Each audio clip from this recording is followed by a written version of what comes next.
The age of 20 is a special time for a lot of guys. It's a special time because you've just gotten out of high school, you're still trying to figure out who you are and what you are ultimately going to become. It is one of the most important times in our lives. And here are three things that you can do to maximize your 20s to receive better outcomes in your 30s and beyond. Let's get into it. So if you think about it, a lot of guys are getting out of high school at the age of 18, and most of us are looking for direction. We're trying to figure out, are we the college kid? Are you the skilled labor kid? Or are you gonna be this guy who becomes an entrepreneur and kind of goes down that path? Now, unfortunately, for most of us, we are going to be burdened with either going to school and getting a career, or you're going to go down the path of getting a skill, a trade, you know.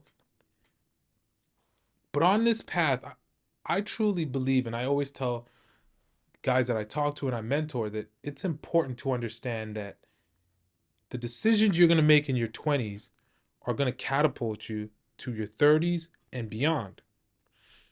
Your 20s, I want you to think about it as the searching for you years.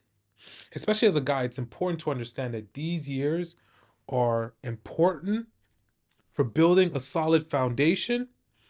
But if you do fail in these years, it's not over for you.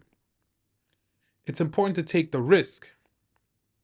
It's important because without that risk, you won't get anywhere in life. So, the three things that I believe that help a 20-year-old maximize their 30s and beyond, the first is you must find a mentor. For me, finding a mentor was one of those things that came easy. Why? Because I was inquisitive, and the individuals, the guys that I saw on my path knew that I was a vision, like I had the vision, and I was willing to work hard at it. So they were willing to mentor me. Now, as a young 20-year-old, 21, 19, 20, you want to start showing individuals that you are worthy of investing their time on. Just remember, a lot of these guys, like myself, and guys in their 30s and 40s and beyond, they don't we get approached all the time by individuals trying to say, hey, can you mentor me? Can you teach me this? Hey, how are you doing this? I'll be honest with you, most of those people don't actually have the work ethic to actually go through a lot of things. They just have the speech, but they don't actually have the follow through. So it's important that you, as a 20-year-old, show that you have the follow through. So I'll give you an example. So one of the things that I did when inquiring for my mentor, what I noticed is they wouldn't I'd call him and my mentor wouldn't pick. He'd pick up, he'd be busy, because once again, these guys, you want them to be your mentor for a reason. These guys are movers and shakers. They are out in the world doing things. So as a 20-year-old, as a young 20-year-old, you have to understand that it's not personal. These guys don't owe it to you to do anything for you. They don't owe it to you to show up for you. They really don't. It's incumbent on you to force them to show it to you. Meaning, I call my mentors. I say, hey, Mike, can I help you with anything? So at this point in my early 20s, I was interested in real estate. I would call my mentors, real estate and anesthesia, right? Real estate and anesthesia. I know two different, two different minds, but I knew one of them would lead me to the other one. So I'd call my mentor Mike and I'd ask him, hey, do you think do you think I could shadow you? I could see some of the houses that you're building or the flips that you're doing, and we would go from there. And I would call my buddy who's my buddy now, but a mentor at that time. I'd say, hey, I'm gonna leave his name out of this for a purpose. But I'd call him up and say, hey, do you think I could come shadow you at the hospital and see what you do and see how you do it? Those things paid off because half of the time these guys didn't pick up. I'll just be honest with you. Half of the time they did not have the time to pick up. They were busy doing their own shit, which was why I wanted them to be my mentors. So, you know what I did? I kept calling them. I said, hey, can I buy you coffee? Hey, can I meet you out for dinner? You know, I'll be honest with you, you almost have to border the line between being a pest and being someone that these guys are like, man, this guy, he's willing to do anything to win. Because at the end of the day, what your mentors will not tell you is once they find that you have that it factor, they actually want you to be a part of their team. They want you at those meetings. They want you there with them. Why? Because guess what? They know that there's limited amount of people that have that type of work ethic. So once you show it to them and you consistently show it to them, they will have no choice but to help you and to work with you. And that's what I've seen over and over again. It is something that if you ask any mentor, they will tell you the guy who's the most consistent, persistent, just doesn't take no for an answer, finds a way to make themselves valuable to the mentor will always have no doubt in their mind but to help that individual out. So that's the first way. The second way is you have to think about it from this perspective. We are a collection of the people that we have around us. The people that you have around you are literally, if someone was to take a snapshot of you, the people around you mirrored that. So you have to have friends that have similar goals to you. Now, that does not mean that your friends have to be the same age as you. You might have to go up in a few ages. I'll be honest with you, most of my friends are older than me, right? Most of my friends are older than me because I understood that on the path to success, it doesn't matter the age.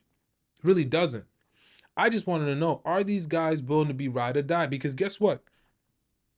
As an investor, I will say this. You never want to go on the path alone. It is not worth it. If you think about it, think about some of the best business deals you've ever seen, right? Whether it be Elon Musk acquiring Twitter, maybe that was not a good business deal because he probably didn't want to buy it. But my point is, a lot of these mergers, acquisitions, one thing you learn is there's usually joint ventures, a partnership of some sort. And that's on the large scale. Even on the smaller scale, you tend to see that a lot more. Why is that? Because people want to split the risk, especially as you're starting along early. You want to take the minimal amount of risk, but learn the most. So it is important that you have friends that are similar to you, friends that have the same goals as you, friends that want to win just as much as you want to win. And if you choose to go into a room where you're the only one who has these goals and your friends are low tier guys, guess what?